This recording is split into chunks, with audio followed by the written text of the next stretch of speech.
In this video, we are going to focus on how to use the Science Progress Tracker to support your student self-paced learning in science class. So we have 4 goals that I'm trying to help you with tonight. First of all, I just want to introduce what the Progress Tracker looks like and how to navigate it. Secondly, I would like to quickly show you how you can access specific learning activities from the Progress Tracker and how your students access these every day.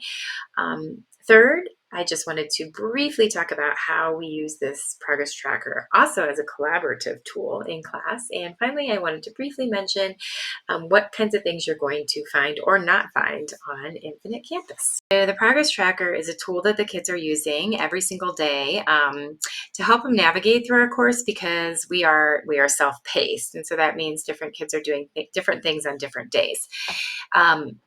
The rationale behind self-paced is that I am just really focused on and wanting kids to just learn and understand, and all kids learn and understand things at different paces. And so being self-paced allows them to take the time that they need to really develop proficiency and really develop strong understandings of ideas.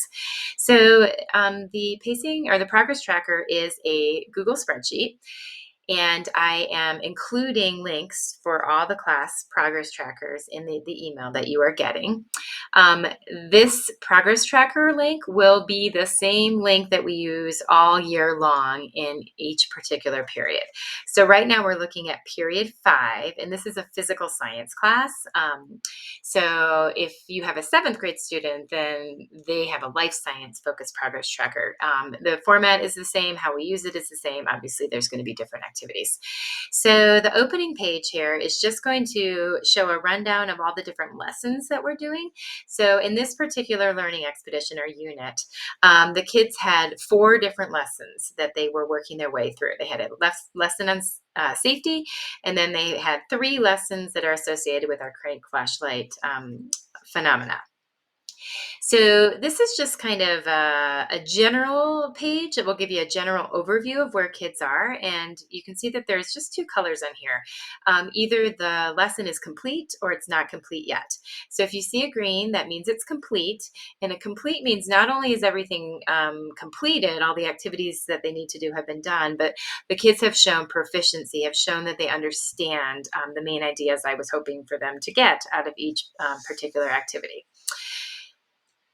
To navigate around to the different lessons, you can either hover over the actual lesson, or you can use these tabs down at the bottom of the page. So I'm going to go ahead and click on lesson 1. So what you're going to notice on lesson 1 is, first of all, you're going to see all the different activities that the kids are doing in that particular lesson. And then I also give the kids an on-pace finish date. So to be on pace, they should have actually finished all of these activities last week. So they will know that they're finished when they have a green check down here at the bottom. And if there isn't a green check, then they look and they see, okay, what still needs to be finished? And then they go ahead and do that when they get to class.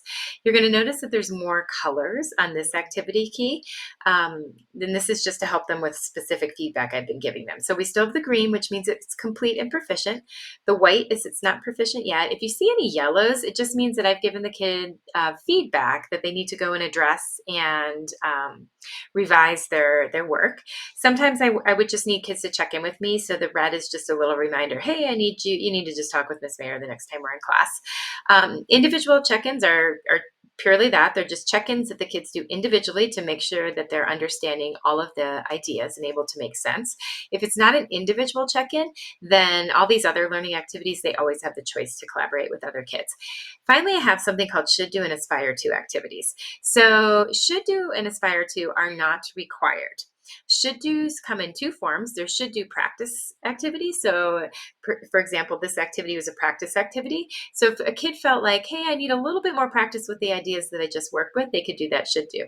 Sometimes the should do is kind of a digging deeper into an idea. So that is also an option for them to do. And then we have what I call aspire to's. And they're always labeled in purple. We don't have any aspires to in this particular lesson, but aspire to is always an engineering challenge. So they're taking what they've been learning and applying it to design and build and test something. I do tell the kids that if they are on or ahead of pace, then they they should be doing the aspire tos and any of the digging deeper should do's. However, if they are behind pace or they're feeling like they're a little bit rushed, then I just tell them they can go ahead and skip those. And all of the activities on the left side of the progress tracker are actually live linked to our class Schoology page.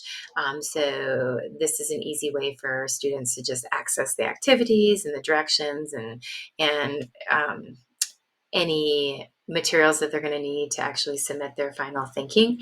As a parent, as long as you are logged into your BVSD Schoology account, you will be able to use these live links as well if you need to support your student outside of school to work on activities because they were absent due to being sick or having a doctor's appointment, or if they just are a little bit behind for whatever reason and you're trying to support them as they try to get themselves back on pace at home. So logging or clicking on these links will bring you there as well. One additional benefit of the progress tracker is it really helps with collaboration and problem solving amongst kids. So if a student is wanting to collaborate with somebody and work with somebody in a particular activity, then they can simply take a peek at the progress tracker. So let's say Alma and Angie wanted to collaborate and they're both starting off right now with 2A, they can go ahead and collaborate with each other. Also, it's a great tool if you have a question. So let's say a student is working on 2A little bits and they're stuck somewhere. They can actually go ahead and take a peek and see who has already finished this activity, and they can go ask their classmates to help them problem solve as well.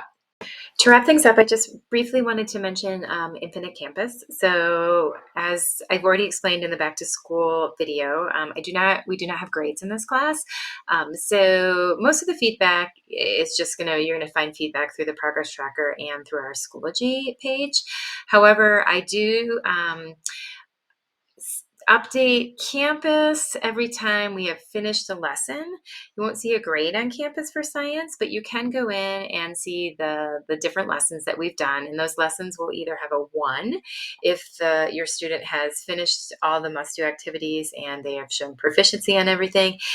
You will see a 0 if they're not quite done. It's not a 0 in a traditional sense. It's just a signal that they're not quite done, but the on pace due date has already passed. So they are still working on those activities. They're working on them in class. And I'm encouraging them to come during lunch or after school and get some additional help if they need to, or they can work on these things at home to get themselves caught up. So the 1s and 0s are just sort of a visual for kids and for parents that, hey, everything is going well in science. They're doing a great job. Everything's on track. Or they might be a little bit behind, for a variety of reasons, and they might need a little bit more support because of that. Again, always please feel free to reach out to me if you have any questions about how the system works, or if you just need some suggestions on how to support your child at home. I'm always happy to have quick video conferences, before or after school and walk you through some of the different components of our class. I hope everybody has a great evening.